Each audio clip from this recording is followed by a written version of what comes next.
Hey everybody, Anthony Alfredo here, driver of the number 21 Chevrolet Camaro for Richard Childress Racing in the NASCAR Xfinity Series, as well as CEO and founder of the ESports Racing League. We kicked off the second season of the ERL last week at Michigan with an intense, action-filled race. This week, we head to the Daytona International Speedway road course on the new configuration with the front stretch chicane, and I expect this race to be even better than the last and maybe even one of the best of the season. I'm very excited for it. I hope everyone enjoys, and good luck to the drivers.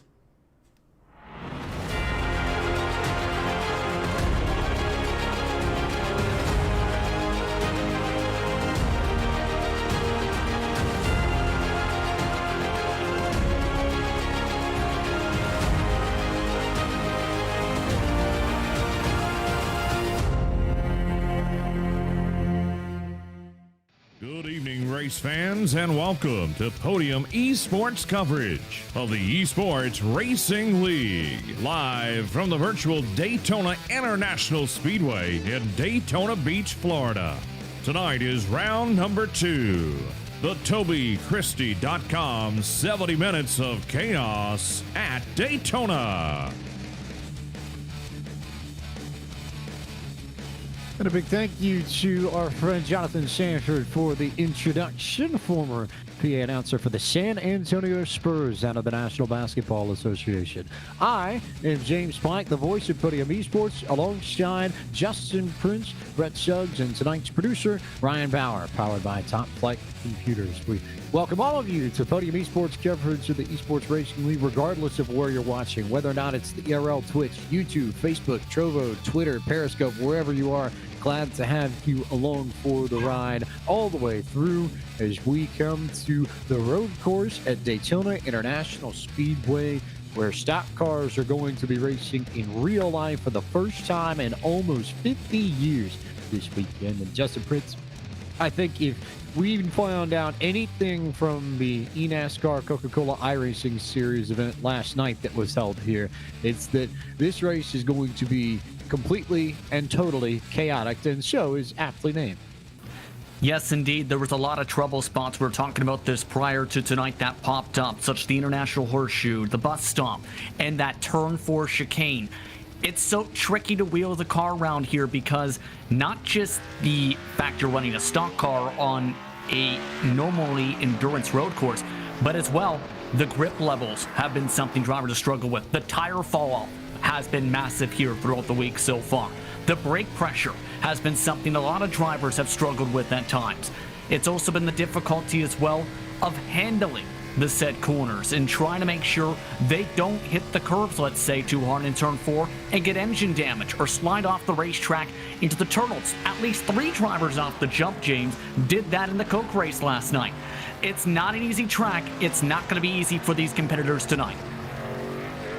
I know of at least one that is in tonight's race. Zach Novak got the turtles a little bit last night and still managed to bring it home with a solid finish. Couldn't quite say the same for Chris Oberlin, though, who DNF'd last night. Casey Kerwin, the other one who got the turtles. And we turn now to our second man in the booth tonight, Brett Suggs, making his debut with Podium Esports. And Brett, you've had the chance to run this a little bit in practice over the course of the week and get a feel for the road course. What have you noticed about running this circuit, and what do you think is going to trip up these drivers the most this evening? Well, absolutely. As you said, tripping up these drivers, that's going to be key. If a driver can stay smooth and hit their marks lap after lap, that's what it's going to take to finish in the podium for this race here tonight. But it's going to be really interesting to see if a driver can nail every braking point, every shifting point to get their way through all 70 minutes of this main event tonight. Plenty of storylines coming into tonight, but before we hit them, we turn to tonight's presenting partner of this race for the Esports Racing League. It is Toby Christie of TobyChristie.com. And Toby, welcome to Podium Esports and welcome to tonight's broadcast of the Esports Racing League. Hey guys, thanks for having me on. This is going to be fun. I'm excited for this thing. Just kind of like the drivers, even us media folk are kind of wanting to see what this track, this layout does for these cup cars. So it's a little bit of research for me for this weekend as well. There are plenty of things that I think we can glean from sim racing, but I think it's so interesting to see members of the media start to pick this up. You're not the only one that's gotten really heavily invested in sim racing throughout the years, and I think a lot of those folks have risen to prominence. Justin Malillo, Seth Edgar, Jacob Seelman, and yourself all beginning to pick up the sim racing coverage. And what do you think sim racing has to offer to the media corps, and what can people learn from sim racing as far as covering sim racing goes that you think they can apply to real life racing? Well, for me, it's a lot more content. So even if you have some weird downtimes, which right now we don't have a whole lot with the crazy schedule we've seen, but it just gives you some more content to kind of help bring your viewers, your readers, and stuff like that. And at the end of the day, it's still racing. That's what we all love to watch. The other interesting thing is guys like William Byron have taken an iRacing career, parlayed that into a professional career in real life. So that's something that's kind of possibly something to watch out for in years to come as well. Which one of these guys might be the next William Byron and work their way to a Cup Series ride from this? What is your relationship with sim racing in particular? How involved, how invested have you been with iRacing and maybe some of the other things out there in the past? We can stretch it all the way back to NASCAR Racing 2 and 3, the very early games from EA Sports back in the 2000s. What's your relationship with NASCAR video games been like throughout the year? Yeah, I had NASCAR Racing 1, 2, and 3, and all the other ones after that as well. I think I joined iRacing in 2010 or something like that. So I've mixed it up for a lot of years in sim racing. I haven't ran as much iRacing in the last few years just because I've been busy. We've had a child at home. I got married, all that stuff. So the sim racing thing really slowed down for me around that time. But during the coronavirus shutdown of the sport, I did kind of get involved and start running some more races. I think I won like 6 or 7 races in the local or the open lobbies or whatever. So it was fun, and it always is fun. I just don't have the time I'd like to be able to do it, but it's a lot of fun. Entertaining all the way around, I think. And if my memory serves me correctly, I think we may have raced each other in the April race that put down the foundation for the Monday Night Racing League before Martin has started. The Big Green Egg race in the street stocks at Charlotte Motor Speedway was really the first big event for that group. And how cool has that been to see a league primarily of media members pick up and gain a few more folks as well that have brought a lot more eyeballs on that series and on sim racing in general? Yeah, it's been really cool. I think they even had Kyle Busch in their series this past week. So they've had a lot of really big names that have showed up.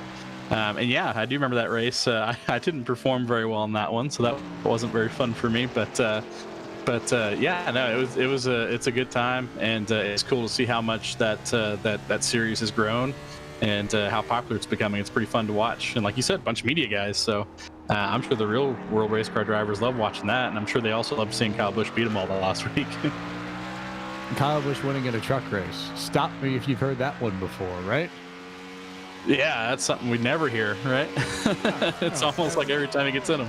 I know. He's so automatic. It's almost like it's deja vu. It's so strange. Felt like I had seen that race before. But we digressed from all the jokes. I want to jump back to a point that we brought up just a little bit ago. But for people who want to become the next Toby Christie and become, maybe the next Jim Utter or Jeff Gluck, what kind of opportunities do you think sim racing offers in terms of training media members and getting them ready for working with either regional touring series when it comes to, maybe ARCA East, ARCA West, anything at their local tracks in the Advanced Auto Parts Weekly series or any of the national touring series? How can aspiring media members learn from sim racing and what can they do with sim racing to build their skill set for a shot at real life coverage later on down the road? I think they can pick up a lot, actually. A lot of the races kind of play out the same way. You can kind of really see how the action works its way out, how you can kind of develop storylines just from the first racing is basically the exact same. I mean, it's a sport. That's what it is. It's the exact same thing as the real world, just nobody's getting injured when they run into walls and stuff. So that's actually a positive thing, that nobody's getting injured. But yeah, as far as all that's concerned, I really think there's a lot of things you can take away from this as a media member or an aspiring media member and kind of apply to the real world stuff as well. You start looking at things and it's like, I mean, the grind's the same, the schedule's almost the same. You're having to pick up on everything. You have to interview people, and a lot of it's the exact same. I think it's actually a really good tool for people who are trying to work their way up the ladder to kind of get started in the virtual world. And Toby, finally, if people want to find out more about you and your operation, where can they find you on the web and where can they find you on social media? Yeah, so like you guys said, TobyChristie.com is the website. If you want to follow me on Twitter, it's at Toby_Christie. I'm also the co-host of the Final Lap Weekly podcast. We've done like 632 episodes or something at this point. It's still going strong. And also, I've got another staff member at my website, Joseph Srigley. If you guys would like to follow him as well, he's pretty good at what he's doing. He's kind of an up-and-coming media member as well. His Twitter handle's at Joe_Srigley, Srigley. So that's how you can follow all of us and keep up with what we're doing. Well, Toby, thanks so much for your support of the Esports Racing League. Thanks as always for coming on to the broadcast tonight. And hopefully you'll enjoy your 70 minutes of chaos. I think you've earned it after all the work you've done, and we'll see just how chaotic it ends up being. No, man, I'm pumped. It's going to be great. And I think we're definitely going to be seeing some chaos. I don't think we're going to see guys kind of just taking it easy out there, especially when you have a timed race. There's no set amount of laps. They don't really know what's going to happen. You get weird cautions and stuff could stretch things out weird. It's this is going to be fun. I'm excited to watch this thing.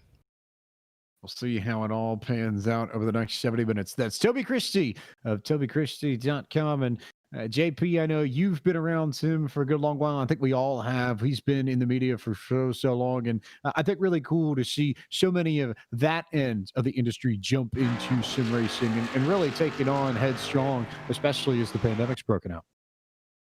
Yes, indeed, and it's been great to see them continue and grow their presence, actually. In 2020, especially in iRacing, started early off, seeing a lot of these competitors, when you think back, James, to a couple guys from, say, motorsport.com hitting the racetrack, a couple driver media members here and there racing off and on. Now you actively see them a lot. They are some of the best drivers, actually, I've seen in some cases. They can put on a good show. And it's been great to see the amount of growth this year when it comes to virtual racing, especially with everything that has happened in 2020, to give a lot of opportunities for people to realize, oh, hey, there's the virtual equivalent that is very similar to the real world equivalent. We will get set for all the action here from Daytona as we take a look at where in the world we are. Basically right next to Interstate 95. You go about a mile on towards the beach and you'll find Daytona International Speedway, the world center of racing in Daytona Beach, Florida. And a lot of fun. The road course is where we are this week. We're going to head to the Oval to throw down the final race of the regular season in real life in a few weeks' time as well. So it should be a lot of fun across the board, I think, as we get set to bring you the starting lineup for tonight's race. And TobyChristie.com, 70 minutes of chaos from Daytona.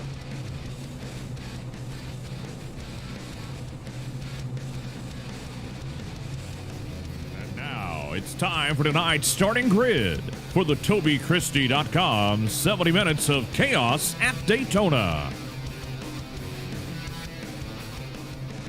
Eddie Kerner, your pole sitter, with a 1 minute and 48.469 second lap to take top spot over Jimmy Mullis.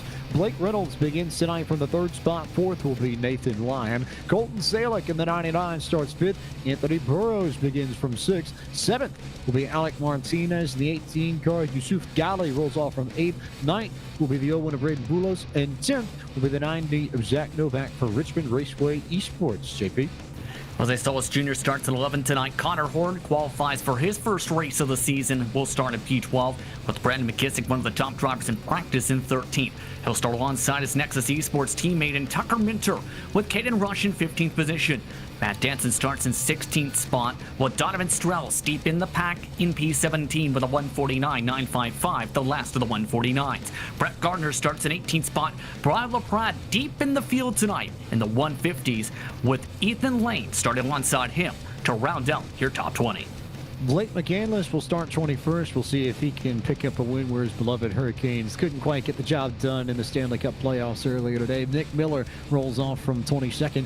23rd will be Michael Finlayson, and Nathan Rabago begins tonight from 24th. It's Cody McCauley, ERL veteran from Season 1, in 25th. 26th will be Adam de Blasio. AJ Stravato makes his season debut and rolls off from 27th. 28th will be Eli Hinton. And Triffin Davis begins from 29th. And 30th, JP, will be the 56 of Garrison Hogan.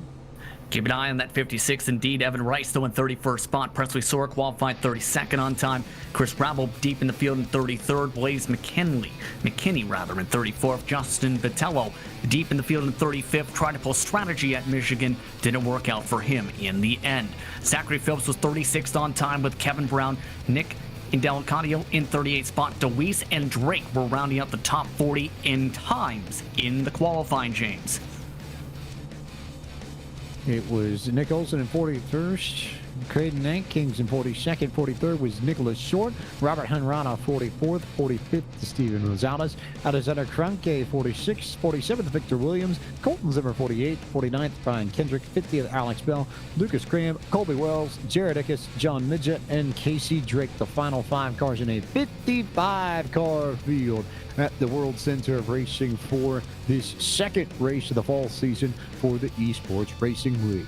We turn our attention now to the track facts. This is, of course, the World Center of Racing, Daytona International Speedway in Daytona Beach, Florida. We race on the NASCAR version of the road course with the new chicane that they added, which gives you 14 turns in total for a lap. It is 3.57 miles, 5.74 kilometers in distance at the circuit that opened in 1959.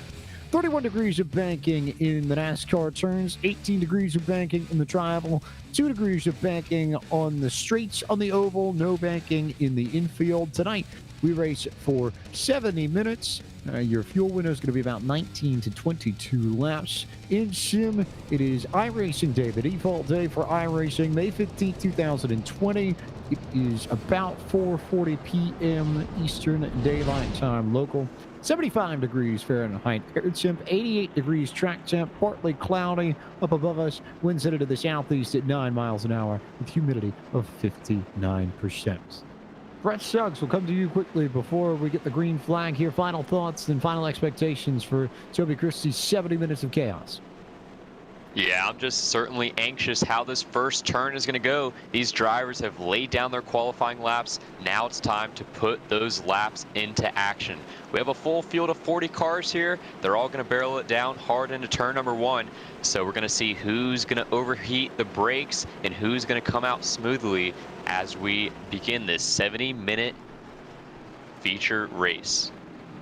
70 viewers on Twitch, 70 minutes of chaos, courtesy of Toby Christie, and a lot of fun to come your way. Glad that you're watching Podium Esports coverage of the Esports Racing League presented by SimSeats. We're glad to have you with us as Eddie Kerner, one of the top hopefuls for the eNASCAR Coca-Cola iRacing Series in 2021, will lead us to the green flag, and we are underway with the second race of the ERL season, and it's Kerner and Jimmy Mullis for Richmond Raceway Esports in that 46 car that are going to run side by side in a 1, and we'll see how nuts this start is. They were pretty clean and pretty clear in the Coke race last night. Same story, I think, through 1 and 2. Not too much madness amongst the group there. 3 wide a little bit further back. I saw Connor Horn get into Tucker Minter over 1 and 2, and now this is where it's going to get very close. 4 wide in spots as they enter the International Horseshoe for the first time as Jose Chavez Jr. goes around on exit. Looks like he's the only one, I think, that ends up in big trouble as everybody begins to string out, and JP, they make their way towards the West Horseshoe for the first time. That's actually more drivers who made it through that section in the first lap compared to the NASCAR race without contact, where there were 3 drivers in the grass in the horseshoe and 1 in the tire barrier. But a great start so far for Kerner. Great speed from his machine. Jimmy Mullis coming off his best career road course finish. Well, Blake Reynolds, he won in his foot with Team Dillon Esports in the 24 Hours of Daytona back in the wintertime. So 3 competitive drivers up at the front. Don't forget about Nathan Lyon. He's always very quick when it comes to these types of races throughout the week. Very, very quick indeed. Jimmy Mullis was runner-up last night here at the Daytona International Speedway road course and is right where he left off at the beginning of this race, currently sitting in P2 behind Eddie Kerner in that number 21, and then Reynolds there, as you said, with all the chops that he picked up in the 24 Hours of Daytona in January, which seems like such a long time ago. And then an interesting mix of drivers just behind them that have picked up space. You've got Nathan Lyon, Colton Salick, Anthony Burrows, and Zach Novak, who I think is going to want to try and avoid the turtles a little bit. It sounds like, from what I heard last night, his car might be a little bit happier in cloudy conditions. And Brett, as the resident driver here, explain to the folks at home the difference between clouds and sunshine when it comes to the handling of these cars, especially on a road course. What do the lack of sunlight and the cooler air temperatures do to help or maybe change the car in certain cases? Well, absolutely. You got to consider with cloud coverage, that's blocking the sun from reaching the track surface. Therefore, the track's going to cool down. The handling of the cars is going to improve as the tires are going to be cooler. The driver's going to have more traction. And overall, the driver's going to be happy that the car is handling better.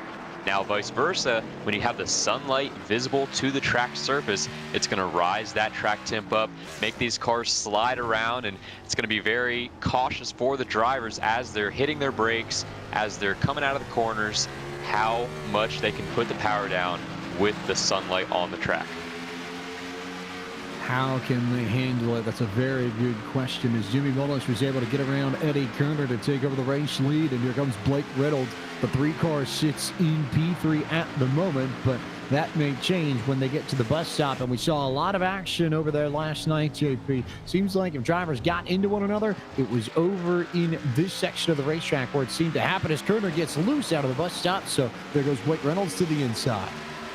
Yeah, second time he's had a bobble out of one of those chicanes. One time in the bus stop, one in the final corner. That's how Mullis got by. But one of the things that Reynolds hit upon when it came to the difficulties of this track, especially when you get back to turn 1 after the front stretch, is you normally don't want to turn under braking. And this is a type of racetrack where you're kind of forced to do it almost, where it really shreds the tires and risk locking up the tires around said corner. So there's a lot of risk by trying to set it hard like you need to get around this tight corner when you need to in this stock car in a clean and efficient way. All eyes here on that battle between Reynolds and Kerner as you ride on board with Jimmy Mullis in the 46 machine. We look off the back of that Coca-Cola Energy machine for Richmond Raceway Esports. Mullis, of course, winner last week at Michigan International Speedway to start off the fall season of the ERL and the defending champion of the ERL to boot. So big-time prizes on the line for the 46 machine and trying to do Coca-Cola Energy well, Richmond Raceway Esports well, Sim Seats also part of that operation based out of Richmond, Virginia, which very conveniently happens to be near some famous racetrack, I think, Brett. But in either case, a solid run for Jimmy to start this off as Reynolds and Kerner continue the battle. Lyon sort of in his own world. And then the next big battle that we can find on the racetrack, you slide back to P6. Anthony Burroughs and Zach Novak nose to tail. And Brett, you know that Novak doesn't want to be second best to Jimmy again after he finished number 2 out of the 2 Richmond Raceway Esports drivers in last night's NASCAR Coca-Cola iRacing Series race. So I think there's a bit of momentum and a bit of motivation for him to try and go up and catch Jimmy. Yeah, I'd say so. And as Novak, your last year's eNASCAR Coca-Cola iRacing Series champion, you know he's going to try his best to make his way towards the front. And like you said, he doesn't want to be second best for the Richmond Raceway Esports group as well. That's right.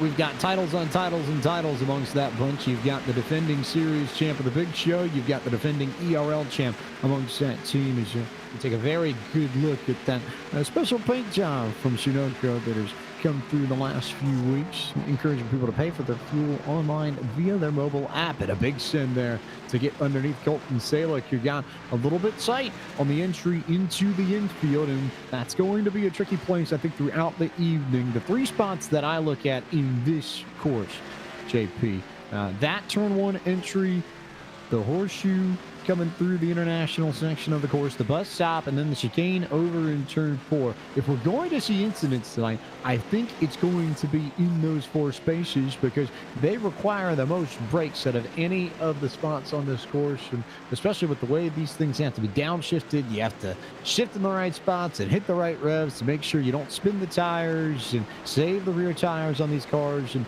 it just makes them very, very tricky to get them around road courses when you need them to behave.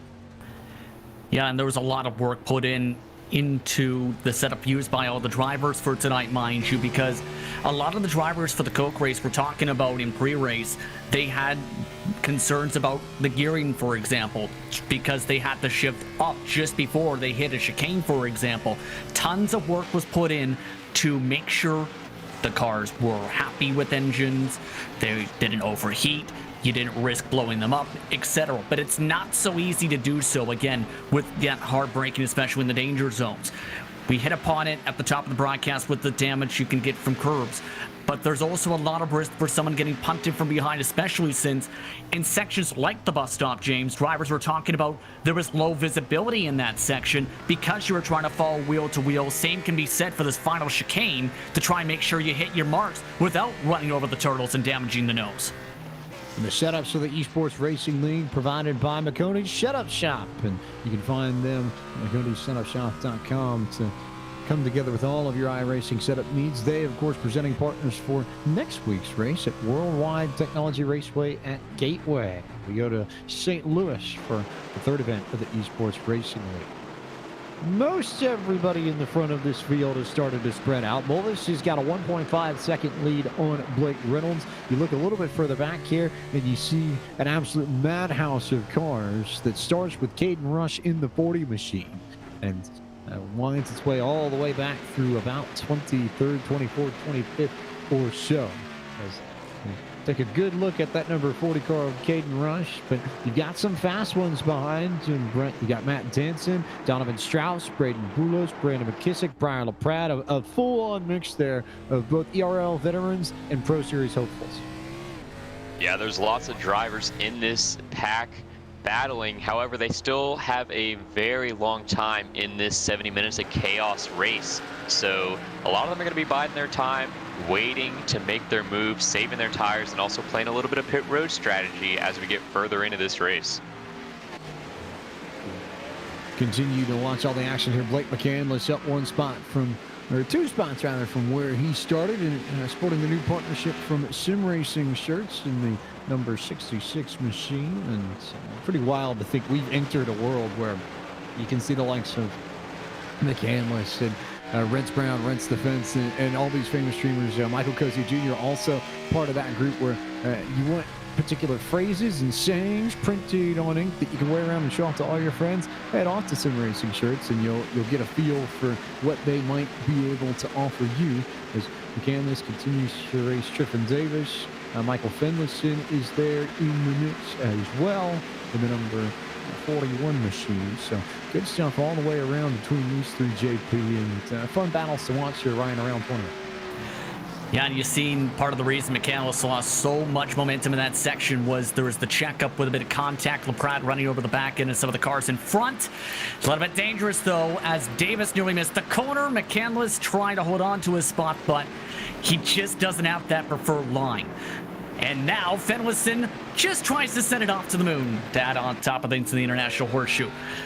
But to get back towards the discussion in terms of the streaming conversation, and a lot of drivers and a lot of fans follow them because of the relatability, the ability to learn, and a lot of other reasons. That's why they have so much popularity. The more relatable you are, the more likely you'll be able to build a brand such as that.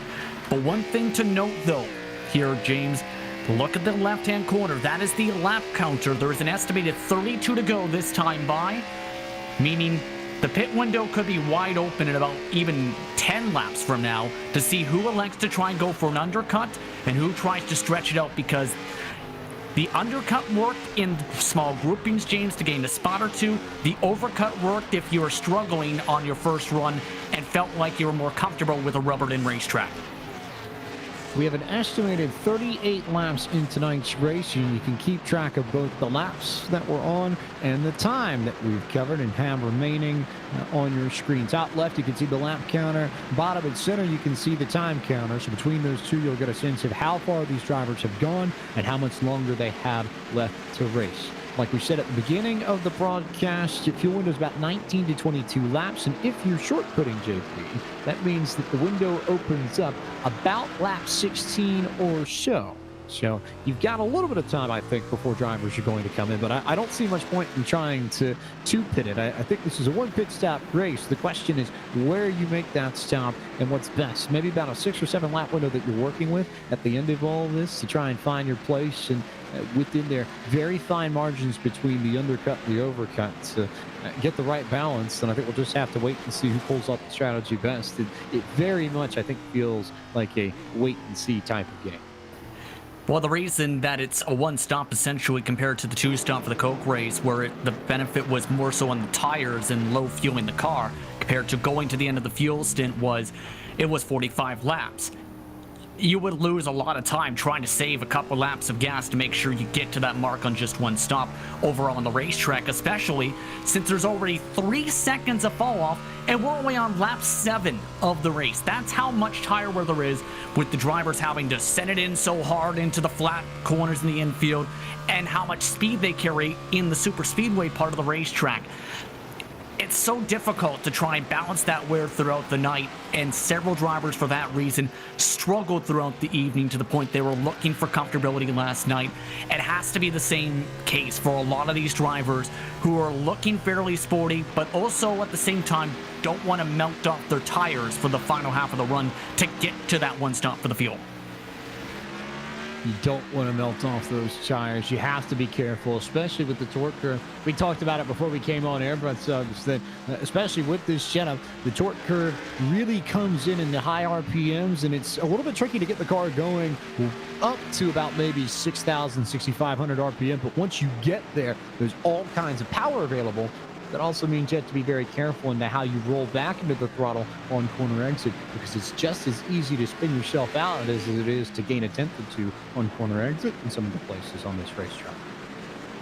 Yeah, most definitely. And I don't know if you guys caught it right there. Zach Novak missed the last turn number 14, exiting that NASCAR chicane. So pretty interesting to see he missed that. However, he is running in that P4 position just ahead of Burrows. He got around him about a lap or so ago. Just curious as to if his tires are starting to fade, might be locking up the brakes a little bit still early in this race. Also, for those of you who are Nathan Lyon fans, Lyon ran out of internet more than anything else as we take a look and see what happened with Zach Novak here going into that last chicane. But Lyon losing the internet connection on his number 6 machine for Roush Fenway Racing, and has disconnected from the field. So a tough break for the driver of the number 6 machine as Novak continues to circle around this racetrack. And we take a look, see what happened and how wild it was. And you can see it there, JP. He just sort of locked the brakes up a bit there. And that's the last thing you want to do. There's a certain threshold that you really want to hit, but it is a narrow window to get it right. If you end up going over it just a little bit, you'll lock up the way that Novak just did and end up in trouble. Yeah, and that's part of the issue whenever I try on the road courses is it just is, again, so difficult to wheel these machines, especially up, say, a stiffer suspension. Any mistake under braking and any bobble can just send you around with this racetrack. It can just be that challenging here. It's just impressive. Again, to see how the top drivers have been able to stick it on the racetrack and not lose their grip throughout this run. And how comfortable up the front, mind you, Jimmy Mullis has been, where he has been the quickest car on the track, where he's ran away by up to 7/10 a second. Novak the second quickest on the racetrack. That's allowed them to try and gain some of the time they have from P1 for Mullis and for P4 for Novak, where it's a +6. It's a very clear group of about 3 or 4 drivers who have the pace to win this. Mullis put a 53.1 in last lap by. Reynolds was at a 53.8. Kerner a 53.5. But those are the only ones besides Novak in that group. Everybody else running 154 or slower. So plenty of work, I think, to be done if they want to try and catch Jimmy Mullis, who is about, call it 8 seconds up the road from his teammate Zach Novak.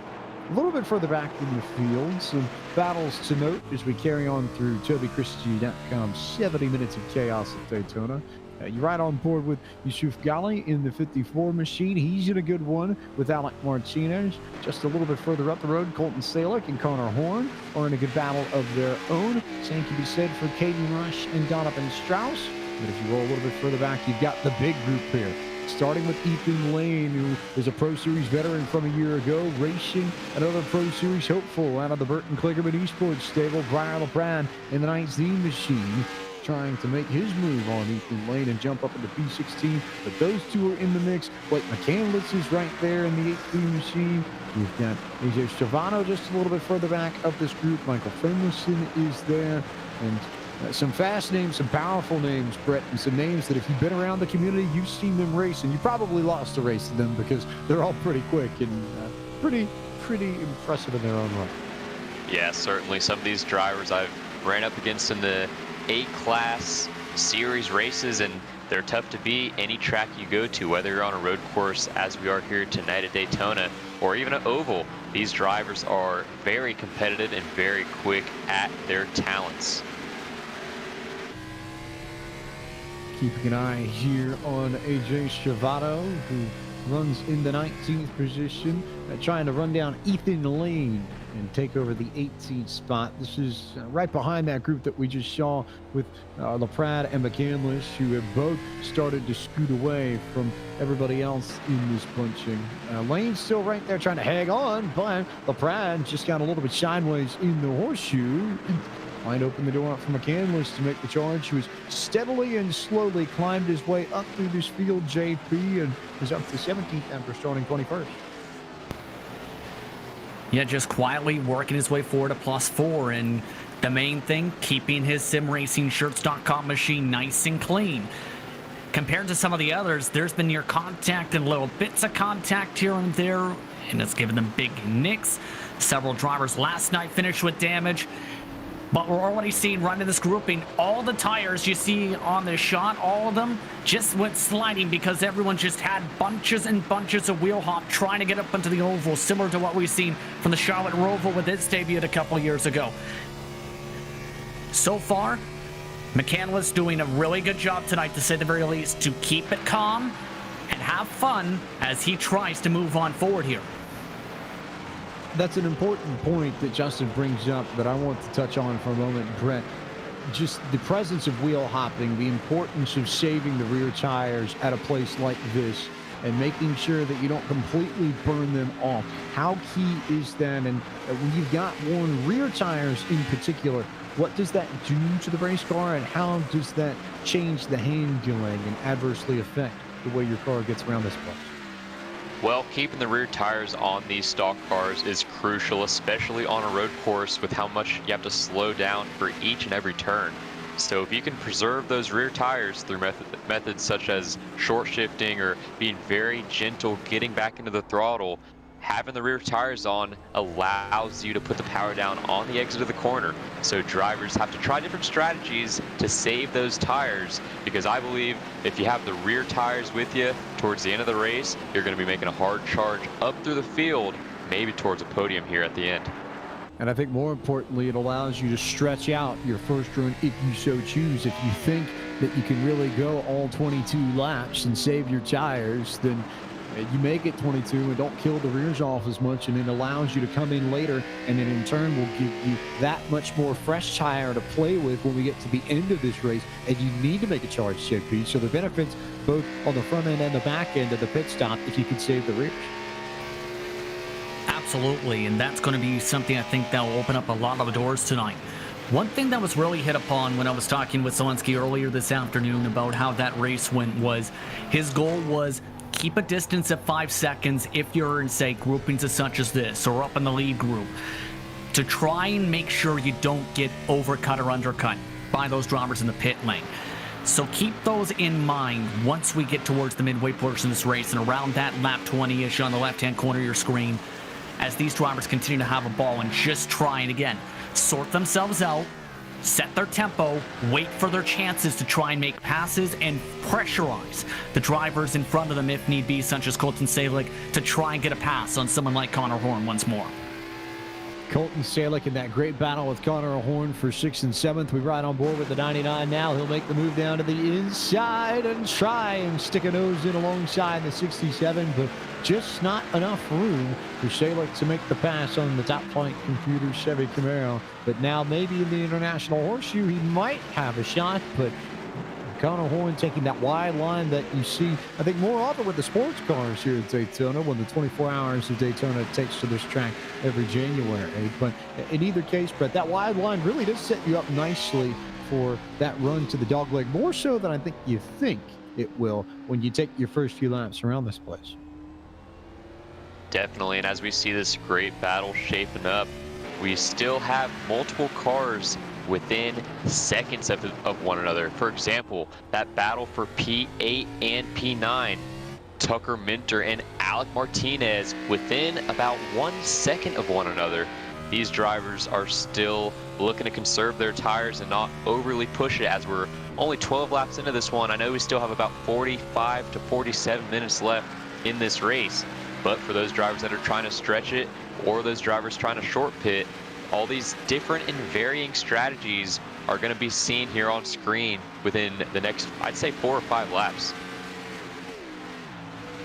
We might see some folks coming early, but I would argue 16 is probably the window that you're looking at if you want to come in and do this right, as Horn and Salek continue to just ride nose to tail with one another at the World Center of Racing. That's your best battle at the high end of the leaderboard at this time. Not the only one, of course. A good one just behind this group. Tucker Minter and Alec Martinez also fighting well. And then you've got Caden Rush and Donovan Strauss and Matt Danson together. That's 11, 12, and 13. Also fighting for position 2. We'll keep our eyes here on the 67 machine of Connor Horn as he continues to try and run off the front of Colton Salek, and maybe keep a watchful eye on Tucker Minter and Alec Martinez, who have grown closer as Horn and Salek have separated themselves. Yeah, and that's in part because you seen on screen as you were discussing that mistake on the curbing. Too much of it was the key point for Salek that lost him so much time and allowed Horn to pull away. But give credit to both these drivers. They're strong in their talents in their different ways. Connor Horn, I've seen him be able to dominate in various different fixed and open series in his competitions amongst the leagues. Someone that was also, at one point, last year specifically in the Road to Pro standings, a top 50 driver in that fight to try and move on to the top 20 at some points in that machine. Compare that to Colton Salek, a very popular driver amongst the service as well, known for being an entertaining person to race against, strong driver for HBM's program, one of its strong Road to Pro candidates for the mid-tier splits this season. Both of these drivers have a lot of talent amongst them to try and move up to the rankings, to say the very least, James. And both of them have been having some pretty nice races so far, although I should say for Salek has been losing time throughout this run compared to Connor Horn, who has gained 6 spots. Connor Horn has made one of the best charges amongst the drivers in the top 10. The only other driver to match it gained 6 spots, the 90 machine of Zach Novak for Richmond Raceway Esports. So good stuff between the 90 and the 67. Tucker Minter's also made a similar charge. He's up 6 spots from where he started. Began tonight in 14th, currently runs in the 8th position. So good runs for those three at the moment. Caden Rush and Donovan Strauss also picking up spots. And then how about Triffin Davis, 29th to 15th, and the car has beat all the pieces, JP, but plenty of elbow and muscle moves that he's made to get up, but it's worked. He's gained more spots than anybody else in the field. Yes, indeed, and nice and clean from the back of the field, but one thing to know, right at the end of this front stretch, Eddie Kerner did something I think we weren't quite expecting, James. He pit very early. Just elected to come in for 4 fresh tires and fuel, so we'll have to see how this works out. And we talked about the tire fall off. Wonder if he's thinking about trying to play this differently than the others. Maybe split the race into thirds like the Coke race compared to expecting drivers to try and stretch to the one-stopper. It was so tight at the end of it all, and that might be Kerner's game plan here because he pitted just a bit too early, I think, to make it on one more stop so far as fuel goes. So we'll see what Kerner can or can't do. Nearly gets into Brian LaPrade there, but good work on the 21 machine to get around LaPrade, who lets the 21 car go. And Brett, your thoughts on a 2-stop race versus a 1-stop race, and what the pros and cons of each strategy would be here at the Daytona Road Course? Well, I think if you're going to do a 2-stop, then you need to take advantage of your tires. I know I've been talking about conserving them and saving them. However, if you're going to do that 2-stop, you're going to have that set of tires in your back pocket. So might as well push the car a little bit harder compared to those guys that are going to do the 1-stop. They're going to save time by not having to make that second pit stop. However, they are going to be feeling it at the end of 70 minutes with their tires worn out, trying to hang on to these heavy stock cars around all 14 turns at Daytona. And one thing that just came down from race control, and this may just burn Eddie Kerner, it was right after he made the pit stop. There is going to be a competition caution, guys, at the halfway point of the race, about 35 minutes or so to go in this event. That may have just blew Kerner's strategy a bit out the window, because this allows everybody then to have a free pit stop and then be able to make it on fuel without having to come in the rest of the stint and force Kerner essentially to either stay out on much older tires, James, or lose all the track position. He's back in P15 after his pit stop. We'll see how that pans out for Eddie Kerner, but in the meantime, we're going to take a moment and bring you a word from some of our partners of the Esports Racing League presented by SimSuits. Don't go anywhere. We'll be back with more action from the road course at Daytona International Speedway here on Podium Esports coverage of the Esports Racing League.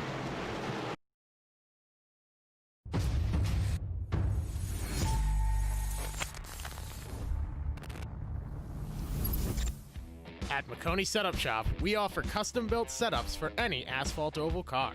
Prices starting at just $5. Weekly setups available for all Legends, late models, modifieds, and NASCAR trucks, Xfinity, and Cup cars. Do you need one-on-one driver coaching? We've got you covered. Visit www.McConeySetupShop.com and find yourself in Victory Lane. McConey Setup Shop, handling all your setup needs so you don't have to.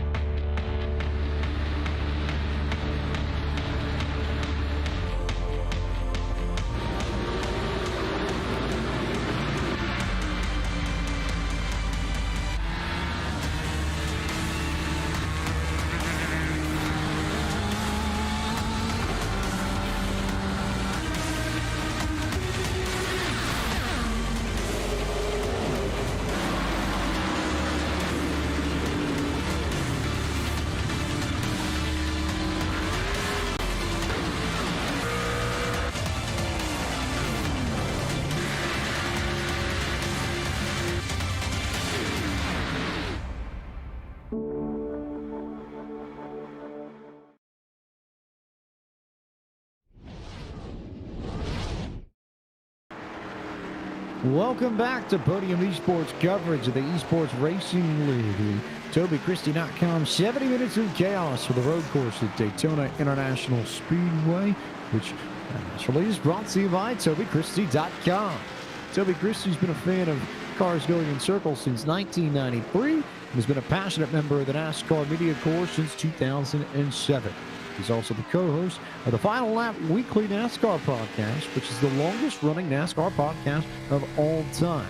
Toby is also a National Motorsports Press Association award-winning writer.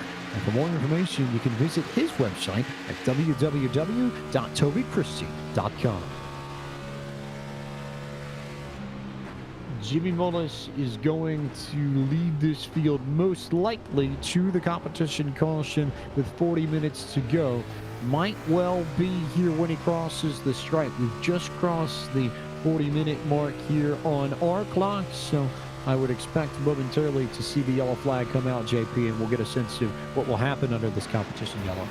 And I think this is why we've seen, after that announcement, so many drivers elected to try and pit afterwards, only for 1 or 2 laps. So it's the 40th total minute. We're now hearing from race control the exact clarification being given to the drivers. But for drivers like Ethan Lane, Jose Solis Jr., Kevin Brown, if they play it right here, James, there's a chance they might be able to be then in turn be the leaders. If they time it out right with when the competition yellow comes out, this can really shake up now the strategy for this entire race. For others like Eddie Kerner, for others, they need to push right now if they want any chance to keep the track position they have right now. While others, they just want to hold on to it like Anthony Burrows, who has been losing time to Connor Horn. You've seen this battle for 4th. So Kerner's going to have to push. With that clarification, that means that the yellow flag is going to come out with about 30 minutes to go. So that's when we can expect to see the comp yellow. So about 10 minutes from now, and Kerner's going to absolutely have to just blitz this, no doubt about it, as we ride with Connor Horn, who currently sits in the 5th position, just ahead of Colton Save, like a little bit further back on the road, and right behind Anthony Burrows in the 29 machine, who currently holds the 4th position, right?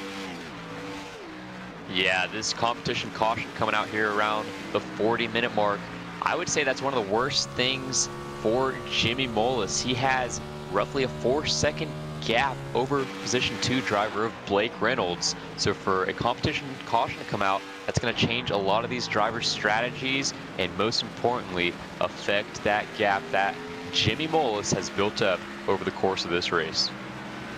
About 4 seconds back to Blake Reynolds, about 8 seconds, 9 seconds back to Zach Novak of the 90 machine, who sits in third. And then you've got Burrows and Horn nose to tail for fourth and fifth. Let's see if Horn is able to pull a move on Burrows. He got a good run out of that final chicane. He goes underneath the 29 across the start finish line, and I don't think there's going to be much of a battle. Burrows will cede the spot. Horn will jump up into fourth. And all eyes now turn to Colton Salick and Alec Martinez, just a little bit further back, who now represent the best battle at the front end of this field. Now the interesting thing is here, though, if you're saying Alec Martinez, who's been trying to reel in Salick, mind you, for about 5, 6, 7 laps, do you try and play the strategy card and come down and only put a couple laps on your tires in total by the time you get the yellow, then cycle up in front? Or do you try and wait until the caution flag? That's going to be the telling sign. On top of that, you have drivers like Salick on top of that saying, he needs to be better, and I will be better, and apologizing, holding up the 18 machine right now in the middle of these corners. This is actually slowing both of them up right now in the infield by a couple tenths or so per corner. You offered up an interesting point on strategy there, JP, because I think it definitely is going to be worth it for somebody a little bit further back in this field. I would say from about 20th on back, why not take the gamble and get the track position if, in fact, you can come in maybe the lap before, 2 laps before we get that competition caution, and then you stay out, you take the wave around once we get the yellow flag, and that'll put you right at the front of the field as Martinez goes underneath Salick to take over P6. But somebody's going to try it, and maybe somebody like Justin Botello, very conveniently popping up on your screens now. The Splash and Go Graphics Toyota Camry currently running in 27th, and I'll admit, Brett, I'm a little surprised we haven't seen any of the Jabo flag emotes in chat. One of the most popular drivers in the stream, but now we get the yellow flag. So here's the competition caution that will slow everybody down and bring this field all the way back together, Brett. Yeah, I'm hearing some chatter over the race channel. A lot of these drivers are unhappy with the competition caution, while those further back in the field, it may be helping them, all playing into how they're planning this race and what's going through their mind. But like I said, some drivers not too happy with this competition caution coming in on time mark number 40. Also hearing that the 18 machine spun around, Justin Prince. Yeah, just after the caution, I think was trying to figure out what was going on and just spun it around in turn 1. Think he's going to be able to maybe keep his track position, but we'll take a look at this. This is just as the cop yellow comes out, had already been left by this lap by Salick after his mistakes in the infield. But as they're starting to get around the line, make sure they get across the stripe, make sure they're in their scored positions. Just seems to just lose it right in the middle of the corner, almost like trying to make sure of his gauges, his pit settings, etc. Could be right about here. He just realizes, oh, there's a corner here just, it seems, and bye-bye. Blitzes it down there into 1 and makes it tricky. But that's also one of the hardest braking zones on this circuit, Brett. It is so tricky to come off of the banking in that tri-oval, come onto flat racetrack while turning and get the car slowed down enough to get into that infield section of the road course. And it doesn't matter what kind of car it is. This is a tricky turn. If you've got all that power of one of the GTLMs, the Daytona prototypes that you see racing in the 24 Hours of Daytona, those cars have just as much trouble as these stock cars getting down into here. So it's not necessarily a problem unique to the Camrys and the Camaros and all. It's just a really tough corner on this racetrack outright. Yeah, and we talked about it early on in the broadcast about these braking zones. Now the drivers are carrying less speed into that first turn than, say, if they were on the old configuration of the Daytona road course. However, with turns 13 and 14, that final chicane coming out of the NASCAR turn 4, it's slowing the speeds down, but certainly not taken away from how much brakes are used to enter turn 1, get these cars slowed down, and get them back under for the exit of that first turn. And now the pit strategy. The pit strategy, the pit strategy, the pit strategy. What do you do, Justin Prince, if you are in this spot? Well, you obviously come into pit, but the challenging thing is, what do the drivers who already pit do here? Because Lane's now on 5 laps on his tires, so his Junior is about 3 laps. Kroenke might be in the best position to try and pull this off. He's only on a couple laps on the tires. And a couple drivers have already discussed they already had about a gallon or so estimated in their fuel tanks right now to try and make it. So it was close for some of these drivers just as this was happening, James, to even make it to the end of the fuel we're hearing now on the radio. So this is intriguing. This is absolutely intriguing because we did reach that lap 20 at this Comp Yellow. We did indeed, and it's going to allow these drivers to stretch out this fuel run by maybe about a lap or two. Not that it's going to matter all that much unless you decide to stay out. So, Brett, what are the chances that we see Eddie Kerner stay out or maybe try and pull something crazy or maybe go for 2 tires on this pit stop? I definitely think we may see some drivers such as Kerner go with a 2-tire strategy, try to make up some track position. We've seen this entire race, Molis has been out front. He's going to be tough to beat no matter what, no matter where he comes off pit road. But I do believe the only way to maybe slow down his advantage and his drive through the field is by taking 2 tires and getting off pit road as soon as possible to get that track position and hopefully maintain it up front. So here they come. It is Jimmy Mullis who is in with Blake Reynolds. Zach Novak comes in on pit road. Connor Horn is probably going to lead his way down, and they're all going to pile in here. Justin Prince. So we're going to see who decides to follow the textbook strategy and the chalk and who decides to go crazy with it. Well, at the very least, I think you have to come down to make sure you can make it on the fuel at the very least. Here's the downside, too, is because of how the timing can be in some of the pit roads here, this is something you see at Michigan, some of the road courses, etc., depending on where the pace truck is. A couple drivers got a free pit stop before these machines. The downside for those cars is they're at the end of the racetrack still, so they won't be able to benefit from it. Either way, this is going to be tricky. It's going to be tricky to see how this all plays out as everyone's going to be bunched back up again and the aggression may be very high here. This allows a lot of drivers, though, a chance to get back in the game, James. That wouldn't be in the conversation if there wasn't a yellow. I have to say that. The interesting one to me, and the one who I noticed that was very aggressive in that first run, not afraid to throw some elbows out and move some people if he needed to. Triffin Davis in that 96 machine, the Toyota Camry, picked up a lot of damage on the front end, which he spent some time down pit road repairing. But Davis was one in the middle of the pack who was not afraid to make things work, and maybe not surprisingly, he's also the driver who's gained the most spots in this race. So if you happen to be in the middle of the pack, Brett, what's your strategy here in the restart? And are you really trying to move a few people to get a few spots, knowing how tightly bunched this field is and how it might be the only shot some of these drivers have to make a pass like that? Or are you holding your own and maybe waiting for someone else to make mistakes so you can pass them that way instead? Well, I'd say as we're having a restart here halfway through this event, you're going to need to take every opportunity you see for those drivers further back in the field. That may mean giving someone the bumper, moving on right past them, but you got to strike while all these cars are bunched up together, because once they start getting spread out, you're going to have to set a pace, get in a rhythm, and just hope some drivers may burn their stuff up early. That way you can last there by the end of the race.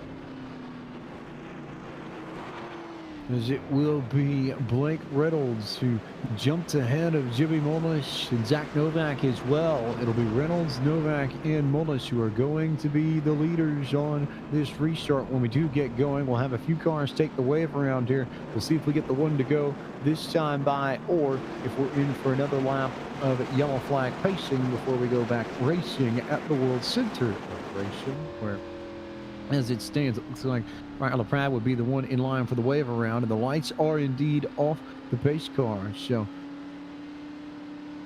well, they were off the pace car, and then we got a delay. So, we're going to go, I would suspect, for 2 more laps under the yellow flag, JP, and that's going to bunch everybody up, and I think make the end even more interesting because it's going to bring us down to about, call it 24, 23 minutes, I think, before we get to the green flag. Give or take, yes. It makes it a little bit more calmer, I think, for the fuel as long as you hold the clutch in and save the fuel during the pace laps. The term I heard during the real world broadcast especially is key here. one pace lap equals 2 green flag laps essentially on the field you have to think about. So you can save a lot of gas and not burn as much as you would going full speed around this racetrack. It's just a matter of trying to make sure everything's right with scoring, try and sort things out as all these drivers try and figure out where they're supposed to be here with this caution and who's going to be able to benefit how in this situation. Should note that a lot of that Jimmy Mullis has now been cycled back to the front for now. After everything is all said and done, everything, like we said, is still being sorted on where these cars will go. While we have a moment under the yellow flag, we'll take a moment to bring you tonight's iRacing Midway Race Spring, which as always is brought to you by iRacing, the world's premier online racing game. iRacing puts you in the driver's seat to experience today's newest form of competitive motorsport, virtual racing, all from your home PC. Race virtually on Australian Supercars, IndyCar, IMSA, NASCAR, the World of Outlaws, the 24 Hours of Le Mans, and more. Blake Reynolds, your leader over Zach Novak. Jimmy Mullis rides in P3. Anthony Burrows has climbed to 4th, and 5th is the 99 of Colton Salick. Yusuf Ghali runs in the 6th position. 7th is Eddie Kerner. 8th belongs to the 51 of Donovan Strauss. Alec Martinez runs in 9th, and 10th, JP, belongs to Caden Rush. Should note that Mullis had to pull over to the side of the racetrack due to a steering wheel issue. His back going, though, he had an issue during the Coke race where his steering wheel went out several times and told drivers about that post-race. That's why he's now moving back into the field. Right now, though, in 11th spot last time at the stripe was Connor Horn, Matt Danson 12th, McCandless in 13th, Davis, Minter, Hogan, Brown, Solis Jr., DeWeese, and McKissick rounds out your top 20. Shout out to the 8 machine. Plus 20, the McKissick fan base, the DeWeese fan base, rather, is going to be losing their minds after that one. Javo runs in 21st. Justin Patello, 22nd is Nick Miller. Alex Bell rides in 23rd, and 24th is Eli Hinton. AJ Stravato holds the 25th position. 26th belongs to Adam de Blasio. Lucas Graham runs in 27th. 28th is Ryan Kendrick. 29th to Brian LaPrade, and Presley Sora runs in 30th. Evan Rice 31st, Rabideau is in 32nd, Gardner in 33rd. Lane, one of the top prospects for Road to Pro a couple years ago, is in 34th. John Midget 35th. All the way from the very back of the field, Chris Rabel 36. Wells, the last driver of the lead lap, in 37. Cronke blew an engine during the caution flag. He's now done. McKinney will now jump him to 38th. Last driver is currently on the pylon who started. Phillips, Finlayson, Bullows, McCauley, and Lyon are your drivers who started this race. And that concludes tonight's iRacing Midway Race Break. With over 170,000 drivers on the service and over 90 laser scan tracks and cars to choose from, iRacing is your portal to the racing world. Get on track today at iRacing.com. We'll take another moment to step aside, but we'll come back with more action from Toby Christie's 70 Minutes of Chaos at Daytona. You're watching Podium Esports coverage of the Esports Racing League for the World Center of Racing.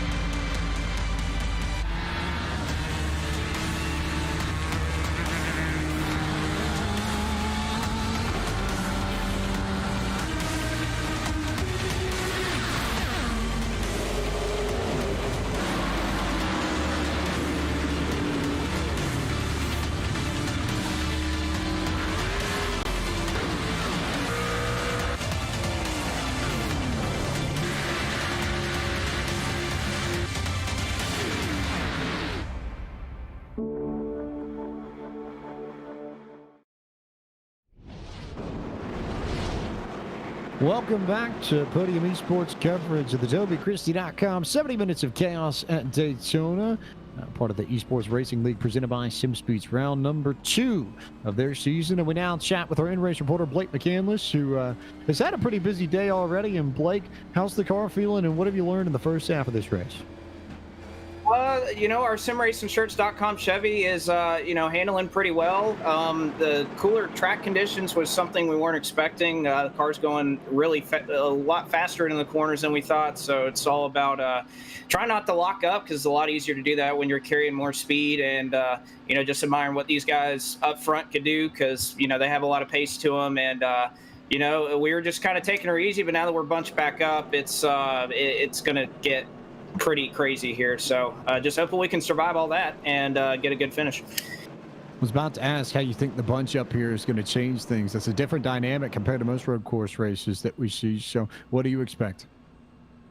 I don't expect it to be pretty. A lot's going on right now. It's definitely the 70 minutes of chaos, and with everything kind of getting bunched up here, and obviously, because of a time race, time just continues to wind down. So, desperation level out here is high. So we're just gonna, go into turn one and hope we all make it, I guess. Fair enough, Blake. We'll get you back to it. Thanks as always for the time, and best of luck in the second half of tonight's race. Absolutely. Thank you, guys. It's Blake McCandless, driver, the number 166 officially. It's 66 that you see on your screens, but a lot of red and white on that card too. Blake, a native of Raleigh, North Carolina, and a well-noted Carolina Hurricanes fanatic, a Caniac, as they are known. Probably a little bit disappointed about the OT loss to the Bruins a little bit earlier tonight, but I have a feeling he's going to try and make up for that with at least an attempt at victory on the road course at Daytona. Round out the day half and half, as it were. Lights are off on the pace car. Tucker Minter is the one that decided to stay out, and he will lead us to green on 3 lap older tires than everybody else in this field as we go back racing at Daytona. And it's a cleaner restart this time, but here comes Zach Novak to the inside of Blake Reynolds, who will continue to ride that outside lane. They're going to go side by side through the middle of turn 1, and they'll be side by side as they come through the S's to the International Horseshoe. JP. And they'll also have to deal with lap traffic as Burrow's having to check up and loses a little time on the top line. Clean start up front, but here's the pressure with the strategy. Minter is on 1 lap older tires. The question is, how long can he keep the positioning with drivers like Reynolds, like Novak, like Mullis with pressure? All while drivers like Kerner try and fight Burrow still as this continues to burn the 29 off the jump. We'll see how wild this gets, but Blake Reynolds has already caught Tucker Minter for the race lead, and he will be all over the rear bumper of the 10 machine as they come out of the infield and into NASCAR turn 1. Can't forget about Zach Novak there too, as Eddie Kerner got sideways coming onto the banking and checked up Anthony Burrows, Donovan Strauss and company. But here comes Blake Reynolds in the 3 machine looking for the move. They'll have the draft. The 10 machine is going to go high. Blake Reynolds is going to stay low. Is Minter going to give him the position headed into the bus stop? The answer is yes. New leader in this race, and it is the Team Dillon Esports driver as Zach Novak has to check up. Minter did not get going to the bus stop at all, and that backed up Novak right into the clutches of Jimmy Mullis. Brett Suggs. Yeah, now we have a 3-car battle for this position number 2. I think it was a smart move by Minter to give Blake Reynolds that lead, save his stuff here. But look, Blake is starting to pull away from the field, and Minter kind of checked up from second on back. So these drivers right on top of one another for position number 2 across the stripe. And Minter made Jimmy Mullis miss the chicane that last time by, so he had to get the position back. And Minter basically has the Richmond Raceway Esports drivers fighting amongst one another. And I have to believe that Jimmy Mullis is not going to give any easy breaks to the 10 machine now, side by side through the S's into the International Horseshoe. And all of a sudden, here comes Eddie Kerner to the inside of the 46. Where did the 21 come from on this restart? He'll be side by side with Mullis as Minter continues to hold the field back, JP. And you see on the screen, this is the mistake right here near contact between them and Minter. That is a time penalty you can get right there. Mullis elects to take it right there. Go back single file at that moment. The problem is now, he's trying to go right for the dive right this moment behind Blake Reynolds. Gives him the door, and the 10 nearly pushed off into the grass as Minter's not giving up this spot for second. Check that third.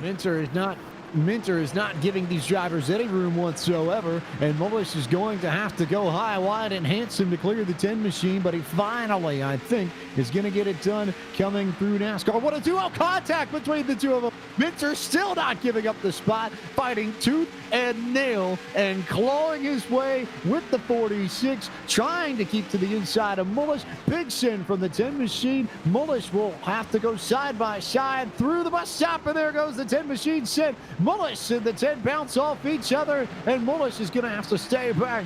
And that rear bumper of the 10 machine is about as wide as it can possibly get right now, Brett Suggs.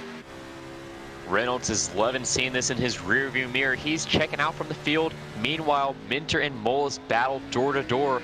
Mullis not happy about Minter pushing him off track, missing a turn just a little while ago, and that's stacking up from second all the way as far as 12th to 15th in the field. They're all on top of Minter. He's making his car wide, trying to protect that spot, but some drivers starting to get a little bit antsy here as we have coming up on 16 minutes left in this TobyChristie.com 70 minutes of chaos. Oh, nearly contact indeed between Zach Novak and Tucker Minter again. And Jimmy Mullis, I have to believe, is going to... Yep, he does. He sends the 10 machine wide. He was just done with it after about 3 or 4 laps. And in fairness, if I'm Jimmy Mullis, I'm not surprised. At that point, you have all sorts of action, and it checked up everybody a little bit behind him. Connor Horn got stuck sideways, but Mullis with the big send on Tucker Minter. He was done riding behind him, JP, and the faster car eventually wins out. And this isn't over yet, though. In the mid-pack now, who has all been bottled up here, they were 2 or 3 wide, going through turns 4 and 5, and trying to feed each other. The Doris Strauss nearly dumped away. How Horn in that fight. We mentioned there was potential for chaos. We're starting to see that potential for chaos right now in this grouping right now with how much physical contact these drivers are willing to have here on these fresher tires. How wild does it get now that you've got space amongst the front 4, front 5? It's about maybe 6th, 7th, 8th, 9th. That group. Donovan Strauss, Connor Horn, Yusuf Gali, Caden Rush, Olin there with Colton Salick, and then a big wild group. Oh, one car way off into the grass. Matt Danson in the 30 machine got sent through the bus stop, so he's going to lose about 10 spots in this field. And just a huge group that starts at, we'll call it Alec Martinez in 11th. But you got Triffin Davis, Tucker Minter, Brandon McKissick, Blake McCandless, Eli Hinton and company all right there trying to figure out who wants to try and run down Salick for that last spot in the top 10 as you see what happened to Matt Danson through the bus stop last time by JP. Yeah, and you'll see a checkup effect right there already. Apologies over the radio as the Aussie New Zealand-based driver tried to send it a little bit, trying to back off, fed the quarter panel though as Martinez got a little loose. It just took the corner cut as he ran over all those cones, loses them a ton of spots on the racetrack because of that mistake Martinez had, and bottled up everybody, including McCandless again, who has just got involved in an incident in live action too. Oh, big incident there for Blake McCandless. He got into Triffin Davis, who got sent wide, and that sent everybody around in the corner. 3-4 cars involved as they all split through the middle, trying to see who all was involved in that. We'll see if we can get a replay for you momentarily, but it was wild stuff. It's right there.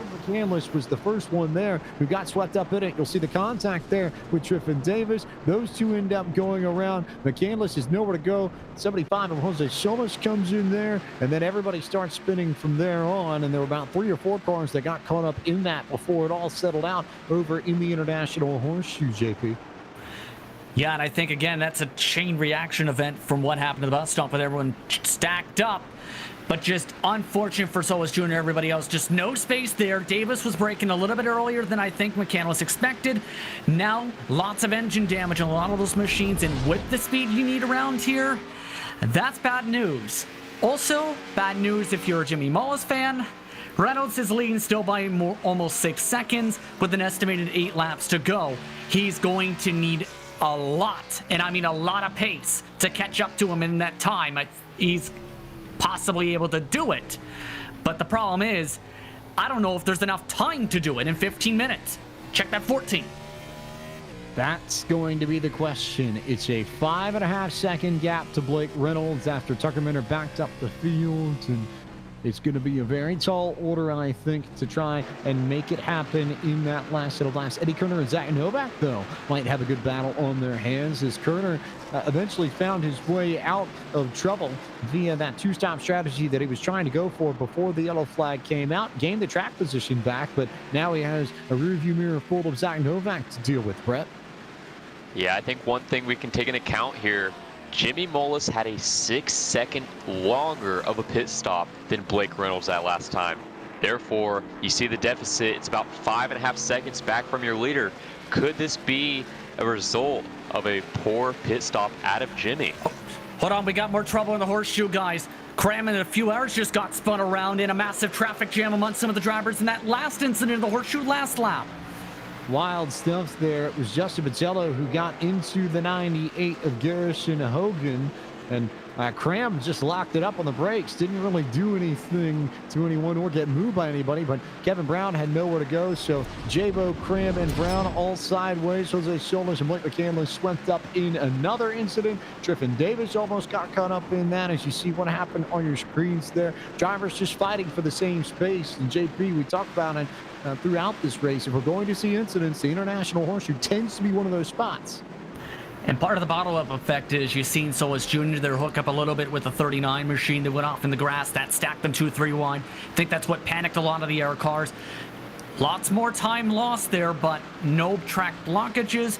We still keep going, as now that pack's broken up for now, with all that absolute chaos, to say the very least. That pack is broken up. Meanwhile, Zach Novak's gotten to the inside of Eddie Kerner in the 21 machine, and Novak will make that pass for second. So you can move the Richmond Raceway Esports driver up into actually the third spot, rather. And Kerner slides back to fourth, but you've got Richmond Raceway Esports now second and third behind Team Dillon Esports Blake Reynolds, who holds the lead. And that's what I think Anthony Alfredo wouldn't necessarily mind. Of course, Alfredo driving for Richard Childress Racing, and plenty of ties with TDE and Blake Reynolds and company over the course of this year.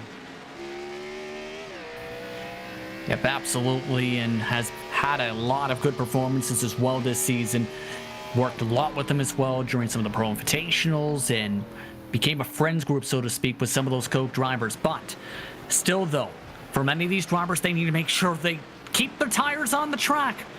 For the past couple laps or so, everyone just seems to have gone all ramped up and started to try and go all dodgy-bodgy and bumping and banging, when once again, you need to keep the car in one piece if you want to try to win this race. That's why, again, Reynolds has such a big advantage, because everyone spent so much time trying to get around the 10 machine that Reynolds just said, goodbye, I'm going to wave in the back mirror. Oh, well, the lead is still 5.5 seconds, and Minter from all that is still in P11. I think the simple answer here is that if you're anyone of Jimmy Mellis or Zach Novak or Eddie Kerner, Brett Suggs, you're not exactly sending Tucker Minter a Christmas card this year. So now that you've gone through that and you've lost time effectively to a slower car, not really much I think that you can attribute it to otherwise. The fact that Minter was just not as quick as Mullis or Novak or Kerner. But when you lose time like that, how do you mentally regroup and find it within yourself to calm down after all that frustration and get back into a rhythm, get back into the laps that you need to be clicking off in order to go run down the lead? Well, certainly, as these drivers, their tempers start to arise as they get in heated situations such as what we saw with Minter there. However, they got to take it turn by turn. There's still 10 minutes left in this race. Now, they're not so much focused on reeling in Blake, as though Jimmy still would love to reel him in. He's about 5 seconds off him. However, these drivers are more in a battle for that P2 spot. You got Novak 1 second off Jimmy. Not too far behind him is Eddie Kerner. So these drivers, they're trying to cool down. They're trying to get back into a rhythm, get in the zone, and focus on maximizing their position. Other than Blake Reynolds, he's in a different time zone out there, about 5 seconds ahead of the field.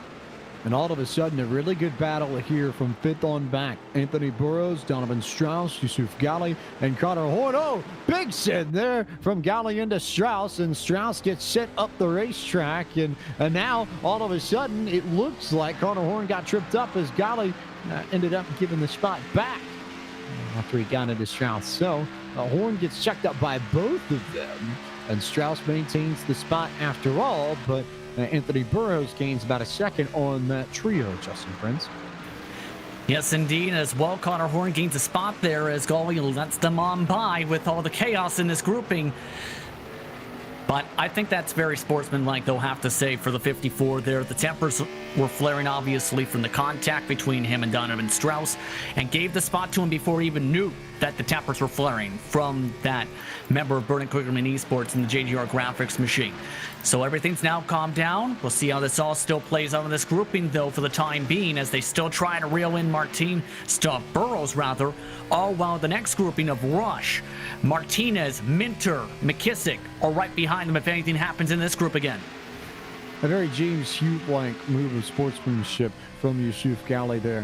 Hugh, one of the bellwethers for sportsmanship on Podium Esports and part of the Porsche Club of America Sim Racing Series that returns to Podium Esports in September. So keep your eyes out for more information on that, as we'll get set to bring you some of the best in road racing on Friday night. So if you like seeing more of our coverage of road racing with stock cars, be prepared. You'll see it with the Porsche GT4 Cayman Club Sport MR. I think I missed the 718 somewhere in there. It's a bit of a word soup name, but most of the pieces we got. As we close in on the final few minutes, we'll take a moment to quiet down ourselves and bring up the audio so you can hear all the sounds of the ERL at the Daytona International Speedway Road Course.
Riding on board with Brandon McKissick, one of the veterans of the Esports Racing League's first season back in the spring.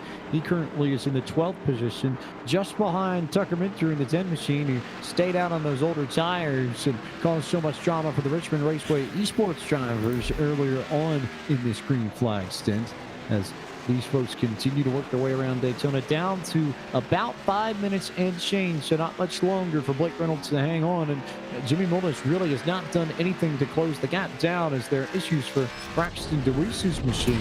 But so far as that lead goes, as we see what happened with DeWeese, not much, I think, that's going down between Reynolds and Mullis, JP. That work that Tucker Minter did was all that Jimmy Mullis, I think, could do just to try and get around him, and I think in getting around Tucker, it caused a shot to get to Blake. You see there on the replay, though, DeWeese just nowhere to go, James. My goodness, Jabo had a mistake in the middle of that final chicane. This is what happened. Ran over the back end of Lucas Cram. Great save by Cram, but Jabo, as he was trying to get back going, he just came right across the racetrack. Nowhere to go for DeWeese, and I believe he collected a third driver as he came across the racetrack, DeWeese did, and pinched him up against the wall. Just absolute calamity in this part of the racetrack in the final few minutes to really shake up the back end of the running order. A bad night gone to worse for Justin Patello, who's now been involved in 2 incidents in the second half of this race. So this is one I think he'll want to forget, and he'll just try and turn all eyes towards the next event at the Worldwide Technology Raceway at Gateway. We remind you that tonight's broadcast of the Esports Racing League is presented by SimSeats. Since 2009, SimSeats has been designing and fabricating high-quality driving simulators, including motion systems, custom fabricated parts, and complete turnkey iRacing packages, all made in the United States of America. Their customer base includes all kinds of drivers, from amateurs to professionals, and their passion for racing drives them to build better sim racing equipment. Don't limit your track time to the weekend. Visit simseats.com for more information on how you can get a hold of one of their rigs today. We'll also remind you as we close in on the end of tonight's race that there's plenty of action coming up in the world of Podium Esports next week.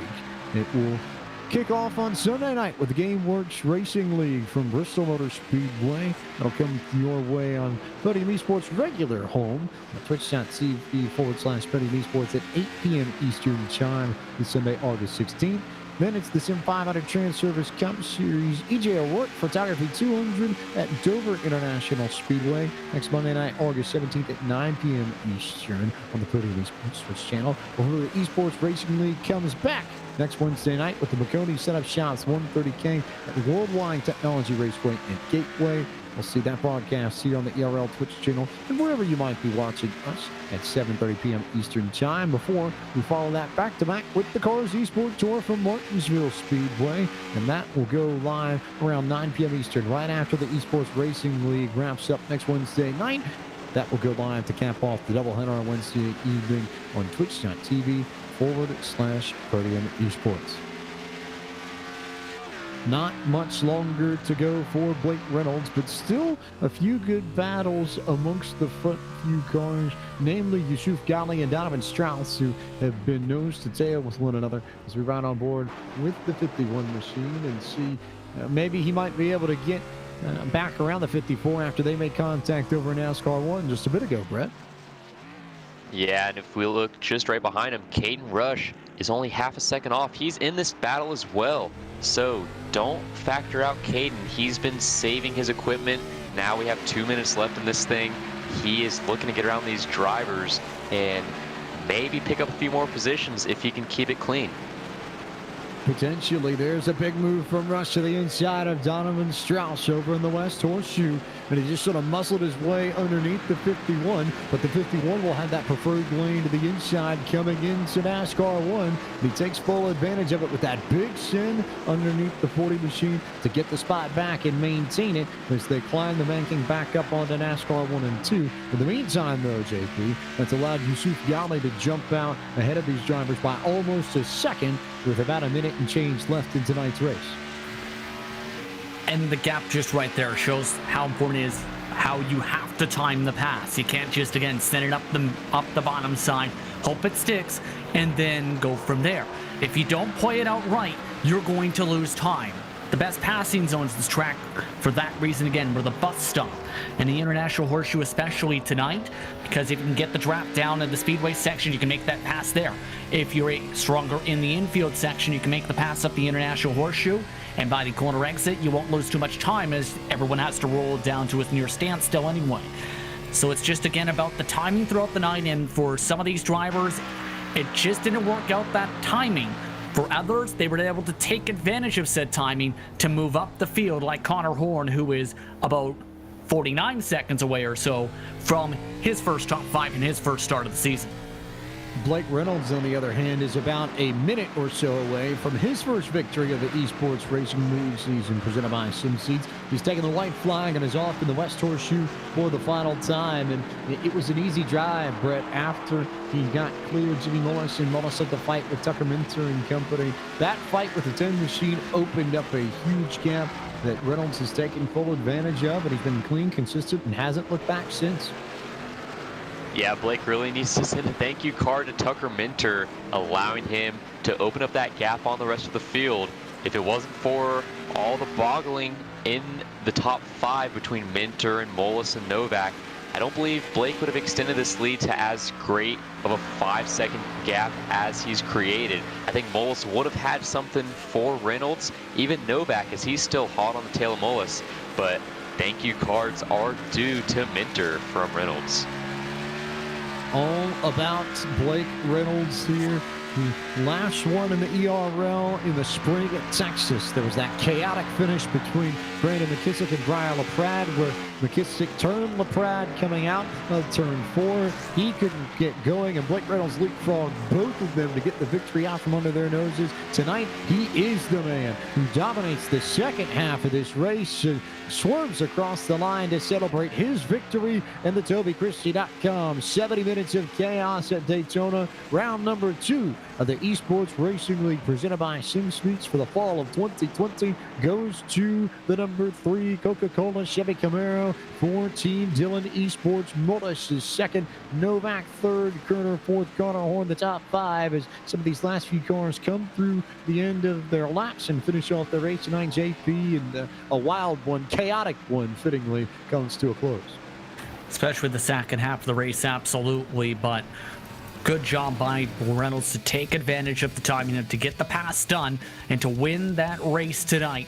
Take advantage of everyone getting bought up behind. If that didn't happen, especially with the 10 machine, who knows? We may have been seeing a back and forth scrap until the final laps if Reynolds could hold off Moas with that opportunity. What a race, to say the very least. A wild race indeed. A few more drivers here coming across the start-finish line and getting themselves sorted out here. John Midget and I think Midget and Rabideau might be the last two to finish off tonight's race. We see a few more folks coming across the start-finish line, but celebrations around for Blake Reynolds in the 3 machine. A very sound and solid race. He was top 5 all night long, to be fair, Brent. So a well-deserved victory for the 3 car, who made it stick in the second half and got it done when he needed to get it done on the road course, no less.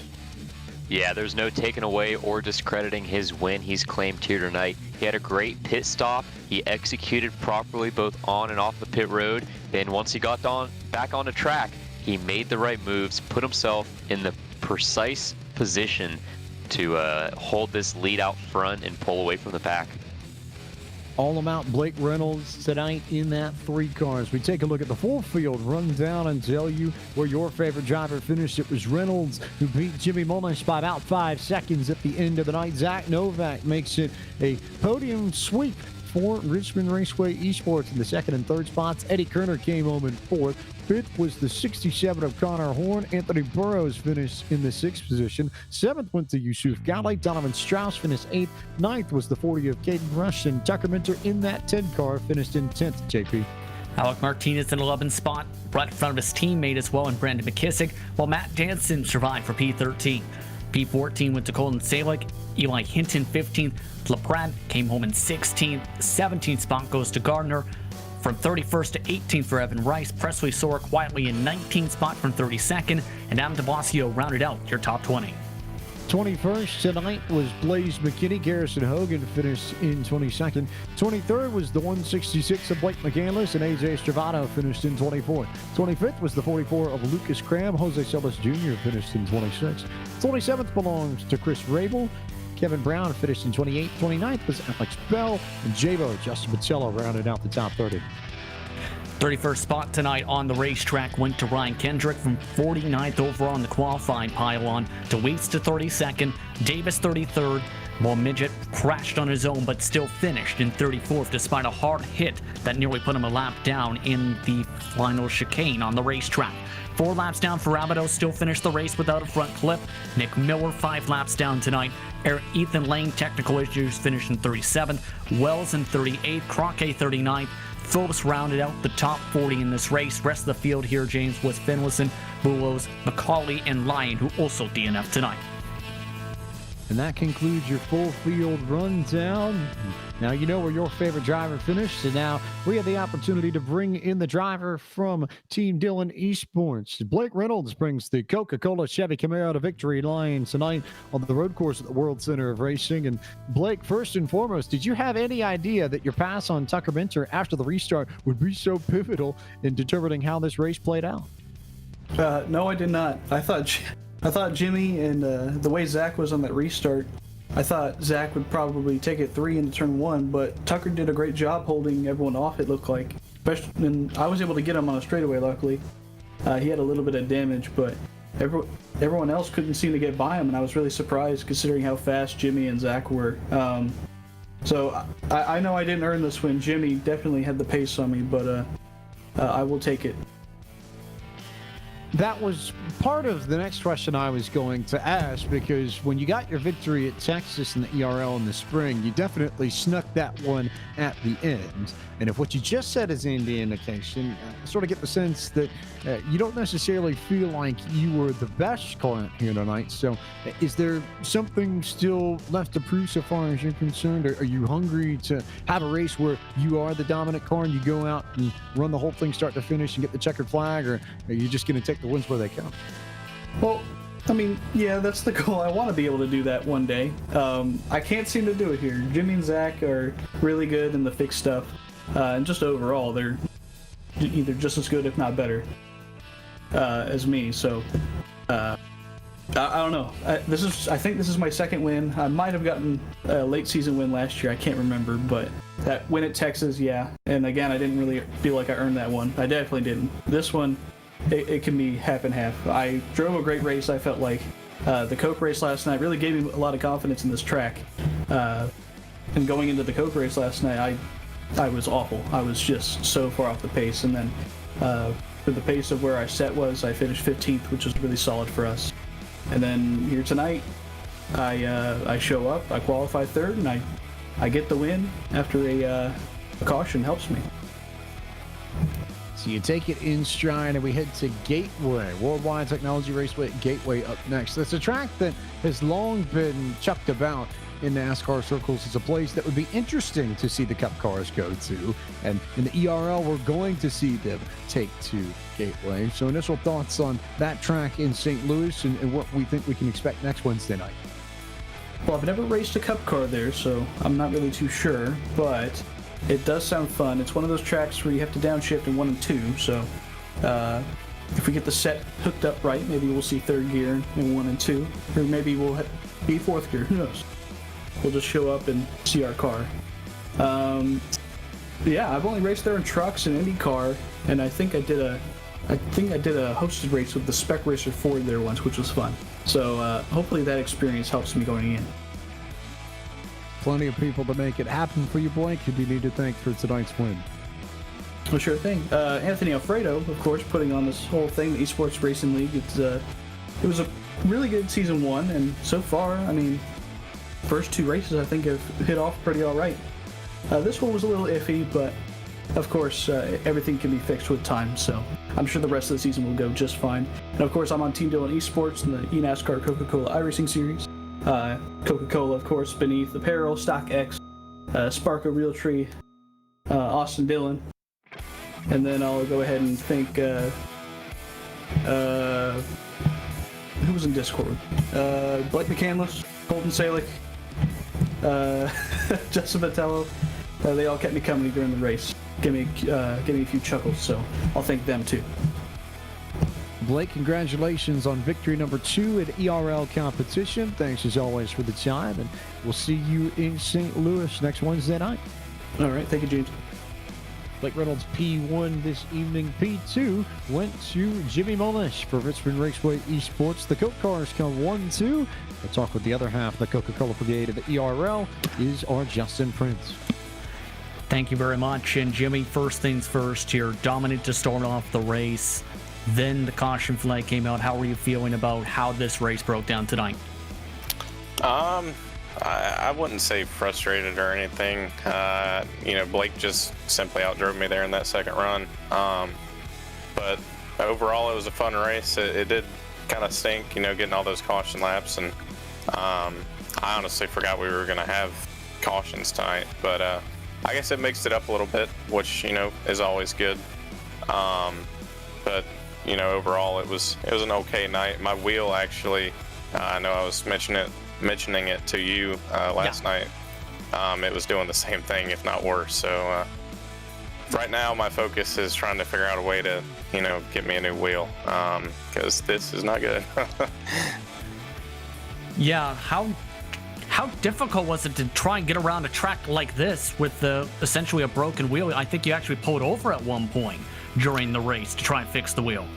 Yeah, under that caution, I pulled over probably 3 or 4 times trying to reset it, and every time I think it actually made it worse, unfortunately. So I'm not sure what happened, but yeah, it was extremely difficult. It's honestly terrifying, because you don't want to wreck, and you're trying to make lap time. I was definitely trying my best to try and catch Blake, and I felt like I was kind of matching his times every other lap, but there was a lot of laps where going into the chicane or going into the tight corners on the infield, the wheel would just try to turn a direction that I didn't need it to on its own, and I would have to, fight it and give up some time. So it's frustrating, but to salvage a P2 is definitely a good points night, and excited for next week. Yeah, next week is at a track you normally don't see a Cup cars going to in Worldwide Technology Raceway. Your thoughts on going to the track originally known as Gateway for what's expected to be an exciting race? I don't have much experience there, but always look forward to going to new tracks. I think it'll be fun. I think it'll be exciting. I know that place kind of opens up with multiple lanes usually, so it'll be interesting to see how that plays out. Hopefully I have my wheel situation figured out by then, because if not, then I don't even know if I'll be racing. We'll have to see. But I think it'll be a good race. I look forward to it. Who do you want to thank for the P2 finish tonight? I was always got to give a thanks to Richmond Raceway ESports, Coca-Cola, Coca-Cola Energy, Sunoco, SimSeats, all of our partners. They are huge, and wouldn't be here without them. Thanks as well to JDR Graphics for the great paint schemes as always. Thanks to you guys for putting on the broadcast as always. Look forward to going back and watching it. I'm sure it was a little bit exciting there on that last restart when me and the 10 were kind of getting together. I hate that I sent him off the track like that, but things happen. We were racing hard. It was all in good fun. I hope he takes it that way. But again, thanks to you guys, and hopefully see you guys next week. Congratulations on the second place finish tonight, Jimmy. Thank you. It's Jimmy Mullis and P2 James. Jimmy Mullis in P2. P3 is Zach Novak, and Zach is with Brett Suggs. Zach, what an impressive run you set out here tonight. Starting from P10, rallying up to a podium finish. Walk us through how your night went for 70 minutes of chaos. Well, it went pretty good. Didn't qualify too well. I messed up a few corners on the infield, but I just stuck with it, and I didn't feel like resetting and potentially throwing away a solid lap. So I just went with it and hoped it stuck in the top 10, which it did. And I knew I had a little bit better race pace than that, so I just tried to take advantage of it and get as far up as I could as quickly as possible. And after that caution, I thought I had a legitimate chance to win, especially with the restart I had. I got under Blake there going into one, and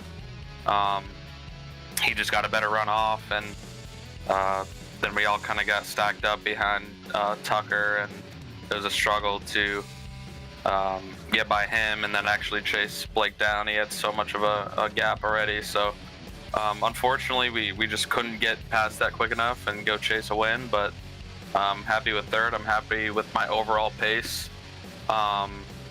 This week I struggled a lot, like I mentioned on social media a lot. I struggled a lot with pace here, and I found a lot over the weekend, and definitely happy to come away with a 10th last night and then a third here. It's been a good week so far. Well, absolutely. And as we saw throughout this race, as you're making your way up through the field, and then talk about that caution on the time of 40 minutes throughout the race. What was going on in your mind when you had to hit down pit road, and if you're going to go for 2 tires, 4 tires, what influenced you to make your decision down pit road?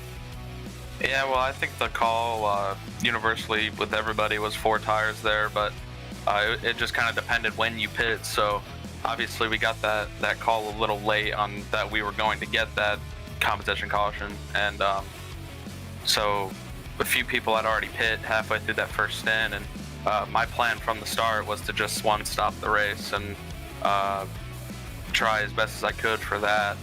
And once we got that notice for the caution, about halfway through, I was just going to stretch it out as far as possible, pit, and then try and save tires. And if I went 2 or 3 laps, then I'd have to come back in for fresh rubber under that caution. But the plan for me was pretty straightforward the whole race.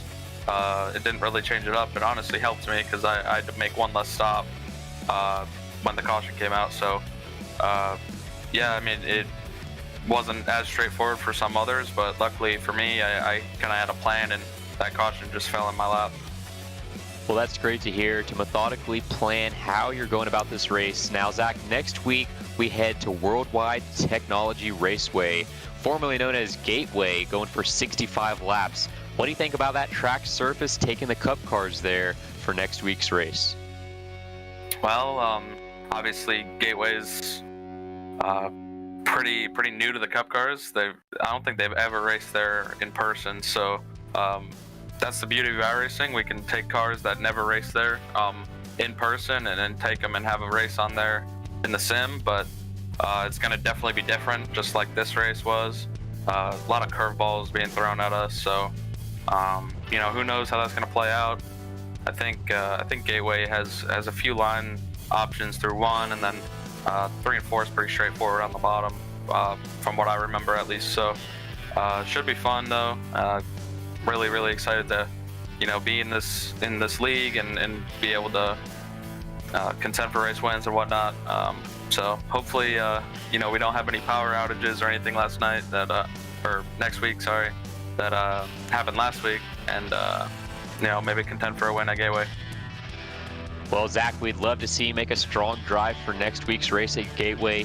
We know you have a lot of supporters and fans who make this all possible. Tell us who you have on your team. Yeah, just got to thank everybody at Richmond Raceway ESports, everybody at Sunoco. If you're going to get gas and you near Sunoco gas station, make sure to use that Sunoco mobile app.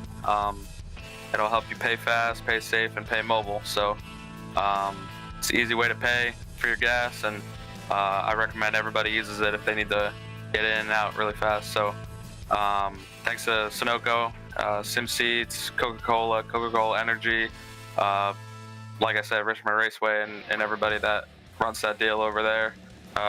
They're huge supporters of mine and Jimmy's, and nights like tonight and last night are really special when you have people that really care about your success and help fuel the drive to go get more success. So hopefully we can build on this momentum we've had the past 2 days of solid runs and keep going.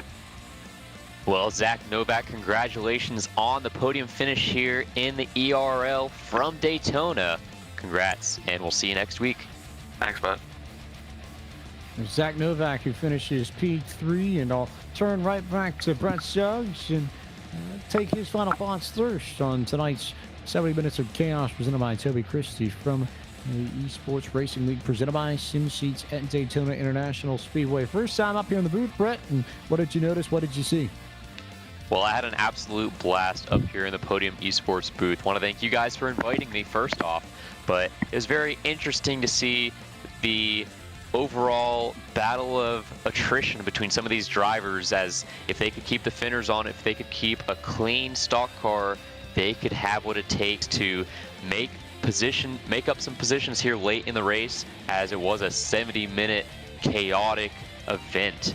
Chaotic stands true for this TobyChristie.com race. So these drivers that kept it underneath them, stayed smart, stayed cool, those are the ones you see. We just interviewed them, your podium.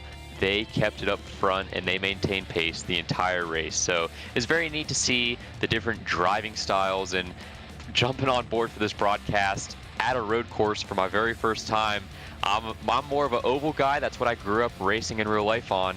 So it was really a change of pace for me personally to try and spectate a road course and make some calls and strategy plays based off what I'm seeing here out of these drivers. But a phenomenal job by everybody involved, and would love to certainly be back for next race. Before we turn to Justin Prince, we'll turn quickly to Connor Horn, who finished in the fifth spot. And Connor, ever so briefly, tell us about how your race went tonight. It was kind of all over the place. It was pretty fast in practice. The qualifying lap was a bit shaky. I think I was capable of a 49.6, overshot the final chicane, so it put me back farther than I wanted to be. I was a little bit mid-pack, and it was really scary trying to avoid a lap 1 incident. I was 3 wide with a couple of drivers there. I think Tucker Minter and Jose Salas kind of squeezed me there, and that was close. Luckily, my car didn't get destroyed out of that. I was able to carry on, get by Tucker, able to get by a couple other drivers there, and we were coming down to the end of that very first run, and I think I was top 5. I was 4th or 5th, and I was making some decent time up on the guy. The guys ahead of me, actually, no, the guys ahead of me were kind of gone, but I was kind of even with them on the long run. I was getting away from the guys who I passed, Burrows, Salick, Martinez. I was going to stretch the fuel to the end already on that run, and then that caution came out that kind of bunched the field back up, which it kind of confused me a little bit. Spent a lot of time coasting around the track, tried to not run out of fuel Then coming down to my pit stop, I missed my pit stall, stalled it out of my pit stall, so I went from like 5th to 14th. So then the restart was pretty chaotic, really bunched up like 3rd or 4th on back behind. I think it was the 21. Everyone was stacking up behind him. I know Donnie Strauss almost pinched me 3 wide, almost put me into a 54's door, almost ended our night there. We were able to recover there, and I was able to keep the rear tires on it enough for that final run. I was able to get by the 54, the 40, and the 29, as well as the 51. So I was able to recover for the top 5 that I think I deserved, but it was definitely a bit more chaotic than I thought it would be. In Toby Christie's 70 minutes of chaos, no less. So maybe it was fitting. Who do you need to thank for your run tonight?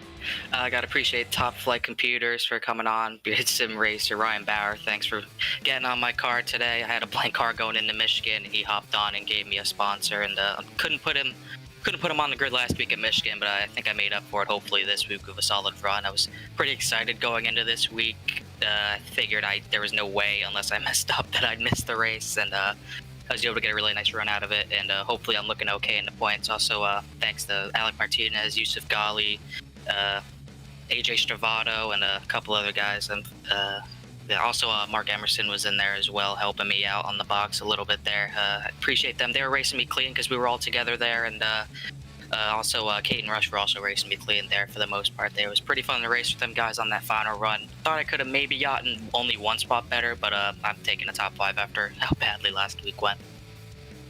Well, Connor, congratulations on your top 5. We'll see you next week at Gateway. Thank you. Have a good night. Connor Horn, P5. Justin Prince, your final thoughts on this evening. Really intriguing race tonight that took a lot of work to try and make sure you kept your car clean and had the fastest pace tonight. It took a lot of strategy tonight. It took perfection this evening, and it took patience to determine the race winner. And as we've seen, Blake Reynolds was able to time up the pass for the perfect timing and was patient with this move, was able to pull away. While the others, for a second on back, they weren't as patient. They were trying to bump and bang to get around a driver who tried a strategy call and had to fix damage, mind you, in said strategy call, and still kept the lead lap and race lead for the green flag. That's partly what determined this race tonight. It was an interesting race, and it once again lived up to its namesake, to say the very least, this evening here, James, with how active it was on this racetrack and how crazy it got. Well, big thanks to everybody for tuning in tonight. Before we take off, a few more events to tell you about. First up, the GameWorks Racing League from Bristol on Sunday night at 8 p.m. Eastern over on twitch.tv/Podium Esports as the Cup cars take to the high banks of Thunder Valley. Then next Monday night, the Sim 500 Trans Surface Cup Series is back from Dover International Speedway. Before a doubleheader on Wednesday night, the Esports Racing League heads to Worldwide Technology Raceway at Gateway for the Bacardi Setup Shops 130K. And then the Cars Esports Tour is back in action from Martinsville Speedway around 9 p.m. Eastern Time. Thank you to everybody at the ERL, Anthony Alfredo, Chris Mulhall, Strix Postal Trinks and Company working the tower this evening. A big thanks to Toby Christie for his support of the ERL tonight, the presenting partnership of the Toby Christie 70 Minutes of Chaos. Thank you to SimSeats for their presenting partnership of the Esports Racing League, and then to our team at Podium Esports. For Cisco Scaramuza, Gary Sexton, John Theodore, my colleagues in the booth tonight, Justin Prince and Brett Suggs, and for our producer, Ryan Bauer, I am James Pike, the voice of Podium Esports. Thank you so much for watching tonight's broadcast. We look forward to seeing you next Wednesday night from Worldwide Technology Raceway at Gateway.